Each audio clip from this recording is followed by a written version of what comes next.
G'day guys, Mac with the Outer Circle, and in today's episode I want to quickly talk about the Solar Auxilia and essentially purchasing advice. Now you know your financials better than I do, but I will give you some recommendations on what I think are wise purchase decisions if you... Basically coming from the standpoint is if you have limited resources, you really want to buy the army, and you don't know what is going to be the best bang for buck. The idea here isn't to make you the most overpowered player, it's just things that I would recommend you get if you're going to go down this road. So, with that in mind, let's scroll on through, because obviously we have a whole bunch of stuff coming up for pre-order, and I don't think you should buy most of it. So, let's get into it. Over with the Solar Auxilia, obviously you're going to need the Liber Imperium. That is your rules, that's where the army list can actually be found. However, if you go over onto Warhammer Community and you go to the downloads, the Horus Heresy, and you scroll down, you're going to need basically it's an FAQ for Liber Imperium. That's 50 kilobyte download. Then on top of that, the Atheon Heavy Sentinel, that's its own download. And you also need the Legacies of the Age of Darkness for the Solar Auxilia if you want to play any of those units. And there are some in there that you actually may want to play.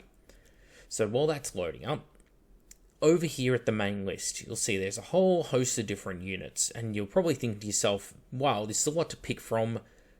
Macca, what are the good ones? What are the bad ones? So first things first, the Solar Auxilia Battle Group, that is going to be a very tempting purchase for people, because it contains a lot of stuff for a reasonably okay price.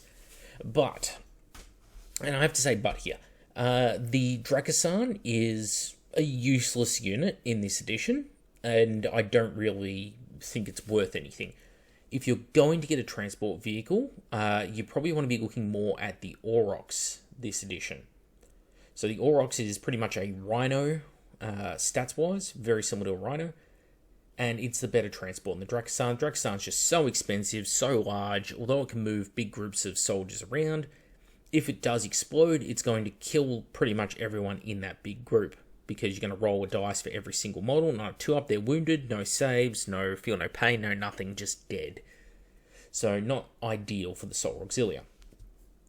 You're going to get a bunch of Las Rifle Tercio in there. Now, the Las Rifle Tercio are good, but you need about 3 of this Auxilia Battle Group set if you actually want to make a functioning force. And this is only about 1,000 point force.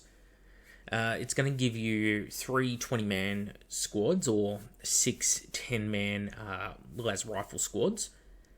And that's good. That's going to fill up just a couple of your troops' choices, believe it or not, because of the way that the Las Rifle tercios work.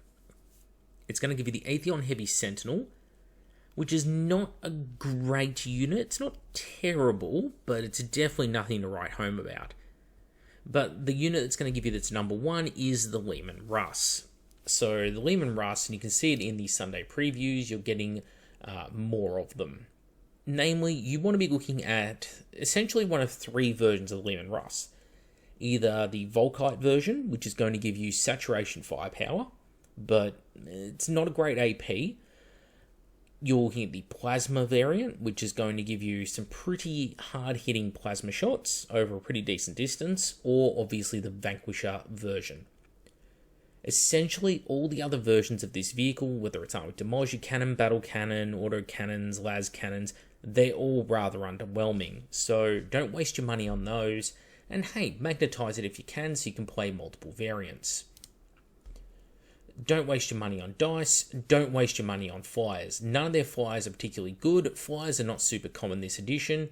If you do bump into someone who is using them, well, unless you've prepared for it from the get-go, and unfortunately they haven't added Hydras and anti-air into the Solar Auxilia range, so unless you've bought a decent number of flyers of your own, you're kind of going to be just snap shooting to kill them anyway. So I wouldn't be too bothered by it. The Solar Auxilia Flame section, the Flamer Tercio, really good in the last edition, awful this edition because it is just so hard to kill units with template weapons. I just recommend not buying them.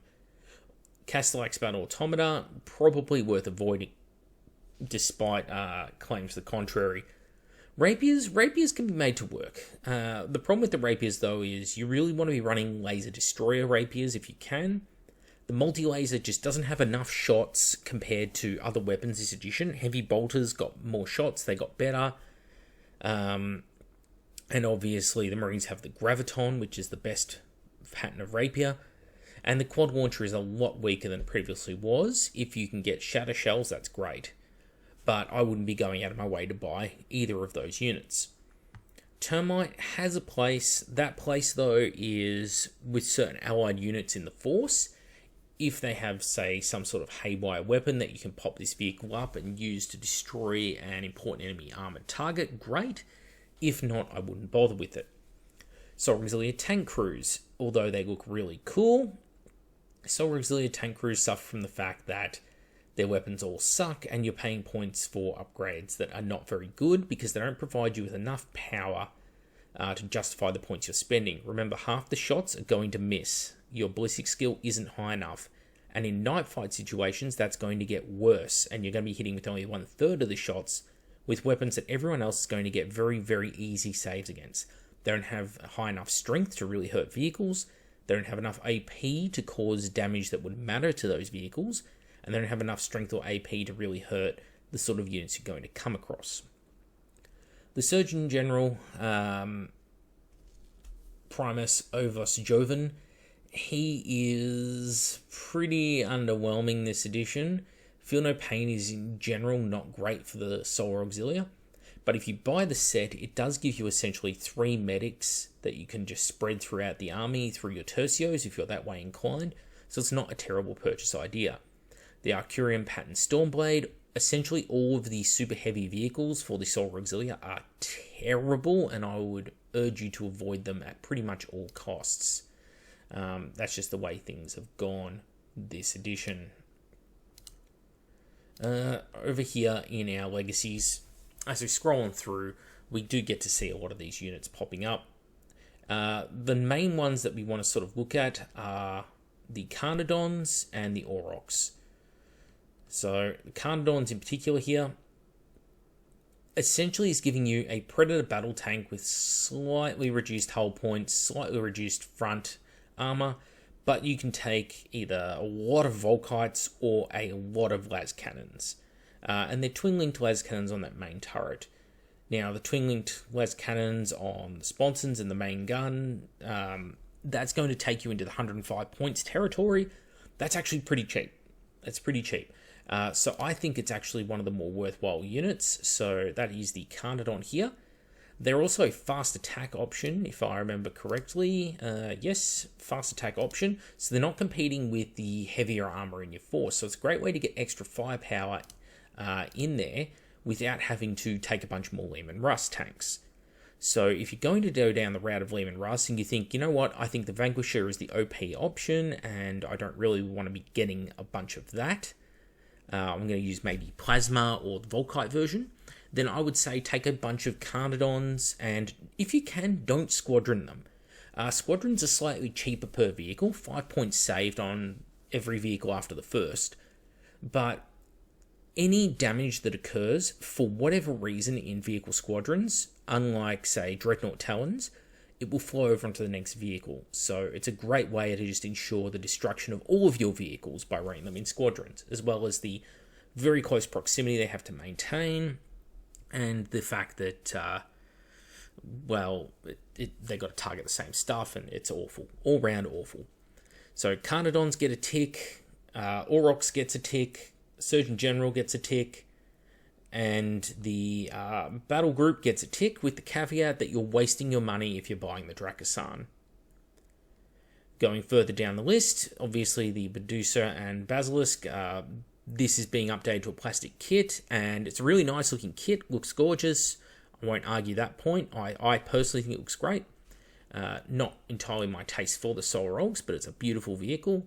However, it is absolutely and positively one of the most useless things you can buy in this edition. So from a pure, I want to make a functioning army, to I'm going to add my flavor and the rule of cool later on down the line, which is usually what we do. These are very much bottom of that list. you are not going to add the Basilisk Medusa to your force until a very, very long way down the line. Leman Russ Incinerator, this kit is obviously moved into plastic as well, and that is the Volkite version of Leman Russ I was talking about earlier. Now, the Charonites. The Charonites are okay. They're very much a target priority, and they don't hit as hard, I feel, as they did in the last edition.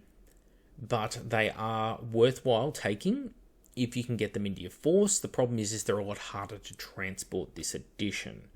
So keep that in the back of your mind if you do choose to take them, but they get a tick. The Solar Auxilia Stormhammer. If you're going to take a super heavy vehicle, this is the one. Don't take a Shadow Sword, don't take a Baneblade. None of them have the stats. You can see it in here in this Legacies PDF. What's in here? None of them have the stats to actually perform on the battlefield, which is a real shame. But the Stormhammer does. The Stormhammer is about the only one you can get some actual points worth out of. Even then, you want to be running the las cannons on the sponsons, really upping the amount of really high-end firepower that it has, and then it's worthwhile. The Valdor is pretty much a take it if you want some flavor type vehicle, and in regards to, in this particular PDF, we also have a couple of armoured vehicles. The Solar Auxilia Tank Hunter Squadron and the Solar Auxilia Siege Tank Squadron. So the Siege Tank Squadron, not great. This is the Thunderer. So it's a Leman Russ chassis with no turret, and instead the main gun takes the place of the front hull-mounted weapon. So the Siege Tank Squadron, that's going to come with a Demolisher. You don't want that. But the Tank Hunter Squadron comes with essentially a laser destroyer weapon. Twin-linked, heavy 2, Exoshock 6+. So it's going to give you very, very similar performance at a much shorter range to the Vanquisher. Now, is it as good as Vanquisher? No, you're paying a lot more points for an inferior vehicle. But again, if you want to be kinder to your opponent, take the Solar Auxilia Proteus Laser Destroyer Tank Hunter Squadron in place of, say, lots of Leman Russes. You can take squadrons of these things as well if you so desire. So they get a tick as well, although there is no formal miniature in the range currently for that. It is actually not the hardest conversion to make, and I make an STL, funny enough, for that whole vehicle. And the Trojan Support Vehicle is a field repair. Might be useful to some of you if you can get a hold of that kit to repair your armor on the battlefield. On the whole as well, as I said, all of these super heavy vehicles that are in here, just ignore them. They're all just trashed here. The only other one that I will give a nod to is the Solar Auxilia Artillery Battery, because although the Earthshaker / Medusa are not fantastic performers this edition, this particular version actually can perform for you because you can put so many crew on them and get so many of these guns hidden out of line of sight that they're actually kind of worth it for the points. Again, you won't see those in the Solar Auxilia shop section, but that's one to keep in mind when you're looking at expanding your force. So, quick recap on the episode. Solar Auxilia Battle Group, yes, Drakasar's unimportant. Obviously, the forces of the Imperium, Liber Imperium rulebook. In your downloads, you're going to need the Atheon Heavy Sentinel, and you're going to need the Legacies of the Age of Darkness, Solar Auxilia, as well as the FAQs. You're also going to want to take the Surgeon General, Aurochs, because I think they're the far better transport for what we use transports for this edition. Carnodons, ignore Malkadors. All Malkadors are just worse versions of the Leman Russ, and all they have to offer is side sponsons, and they have reduced main gun firepower, so it's just not worth it. Don't take the Malkador Infernus. All templates suck this edition. Solar Auxilia Basilisk Medusa, no. Stormhammer, yes. Leman Russ, obviously, yes. And in regards to other units that are dropping in the upcoming pre-orders, we have the Valataris Storm section. I would say with the Volkites, yes, definitely worth taking some. But with the power axes, no. The weapon skill changes make the unit pretty much unusable, because your best case scenario is you're hitting with 1/3 of your attacks this edition, because he's just so hard fighting that uphill battle against higher weapon skill. So unless you're playing mirror matches against other Solar Auxilia and Valataris, it's a no-go. And the last thing I'll do before I sign off this episode is I'm going to finish with a little infographic of the units that I recommend you purchase if you're trying to buy a Solar Auxilia army. And I'll do a coming episode in the next week or so where I talk about what basically the makeup of a Solar Auxilia army list should be, based on my playing game statistics against Solar Auxilia and watching a lot of people play Solar Auxilia, as well as a bit of math hammer along the way, how I think these lists work best when you build them. Anyway, that's it for me. I'm Mac with the Outer Circle. Thank you for watching my buyer's guide on the Solar Auxilia, and I'll catch you on the next episode.